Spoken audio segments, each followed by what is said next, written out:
আসসালামু আলাইকুম। আমি আফিয়া। আমি ঢাকা বোর্ড থেকে এসএসসি ২০২৫ পরীক্ষা দিয়েছি। আর আলহামদুলিল্লাহ খুব ভালো একটা রেজাল্ট নিয়ে উত্তীর্ণ হয়েছি। আমি আমার খুব ছোট্ট একটা জার্নি শেয়ার করব, কিভাবে আমি ম্যাথে একদম 0 থেকে এসএসসিতে A+ পাই। আর এটার পিছনে সবচেয়ে বেশি অবদান যার বেশি, সে ম্যামের কথা। এসএসসির আগে আমি অনেক স্যারদের কাছে পড়েছি। মন মতো আসলে কাউকেই পাইনি বা কারোর পড়া বুঝিনি। আর সবচেয়ে বড় কথা হলো, তারা আমার মধ্যে একটা ধারণা তৈরি করে দিয়েছিল যে তুমি উপপাদ্য পারবে না, তোমার দ্বারা হবে না, তাই তোমাকে শেখানো যাবে না। আমিও ওই ধারণা নিয়েই পড়তে থাকি। উপপাদ্য ছাড়া কিন্তু A+ উঠানো সম্ভব না। আর তারা মুখস্থ বিদ্যা করাইতো।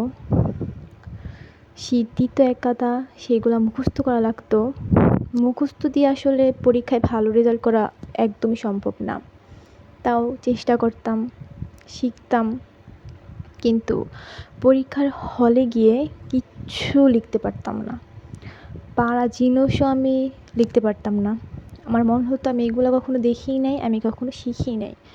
আর এমসিকিউ তো ভীষণ খারাপ ছিলাম। 15 আমি উঠাইতেই পারি নাই। তারপর টেস্ট দিলাম। টেস্টেও পয়েন্ট তেমন ভালো আসে নাই। আম্মু খুব মন খারাপ করছে যে সবাই ভালো করলো, তুই তো এত স্যার চেঞ্জ করলি, তোর রেজাল্ট এমন হলো কেন? পরে আমি আমার আম্মুকে বলি। পরে আমি ইউটিউবে অনেক ঘাটাঘাটি করি, অনেকের ভিডিও দেখি। পরে ম্যামের বোঝানোটা আমার কাছে একদমই অন্যরকম লাগছে।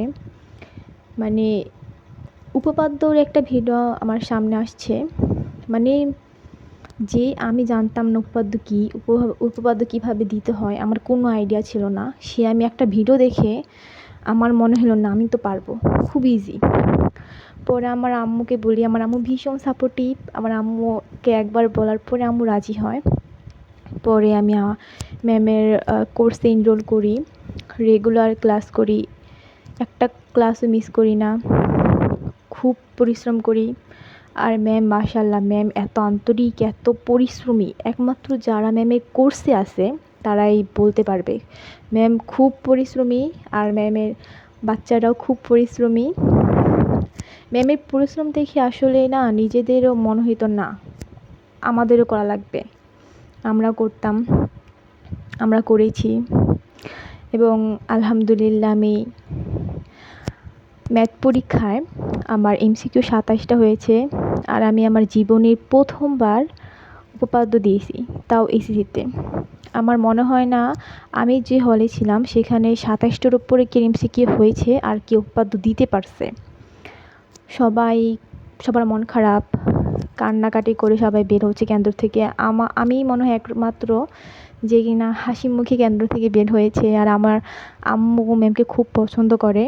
আমার আম্মুর কোনো চিন্তা ছিল না। আমার আম্মু বুঝতে পারছে যে না, আমার মেয়ে পারছে আসলে। পরে রেজাল্ট আসলো, আলহামদুলিল্লাহ A+। আরও বিষয়ে ম্যামের ওগুলাও করি, ওগুলাও তো খুব ভালো মার্কস ওঠে, অনেকগুলোতে A+ ওঠে। আমাদের কিন্তু এবারও লাখ লাখ স্টুডেন্ট গণিতে ফেল করে। এবং তোমরা যারা সামনে এসএসসি দিবা, যাদের মনে হচ্ছে যে না আমি ম্যাথে খুব উইক, বা যারা ভেঙে পড়েছো, তারা একবার ম্যামের কোর্সটা ট্রাই করে দেখতে পারো। ইনশাল্লাহ তোমরা বিফলে যাবা না। আমি পেরেছি, তোমরাও পারবা। তোমরা ক্লাস করতে করতে না নিজেদের মধ্যে একটা চেঞ্জ লক্ষ্য করতে পারবা।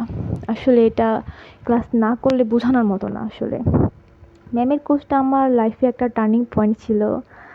আর পরিশ্রম কখনো বিফলে যায় না, অবশ্যই তোমাকে পরিশ্রম করতে হবে। আর আমাদের ম্যাম তো মাশাআল্লাহ, উনি তো অনেক পরিশ্রমী। তো এতটুকুই ছিল। থ্যাংক ইউ সো মাচ আমার আম্মুকে, আর সবচেয়ে বেশি থ্যাংক ইউ ম্যামকে, যার কারণে যেটা আমার দ্বারা সম্ভব ছিল না সেটাও সম্ভব হয়েছে। অনেক অনেক ধন্যবাদ। আর তোমরাও ম্যামের কোর্সটা ট্রাই করতে পারো, ইনশাল্লাহ বিফলে যাবে না। Thank you so much ma'am. এসএসসিতে তো লেট করেছিলাম, এই রিস্ক আর নেব না, এই কারণে এইচএসসিতে তো আমি অলরেডি কোর্স কিনে নিয়েছি, কোনো রিস্ক এবার নিবই না। তো এতটুকুই, ভালো থাকবেন সবাই। আসসালামু আলাইকুম।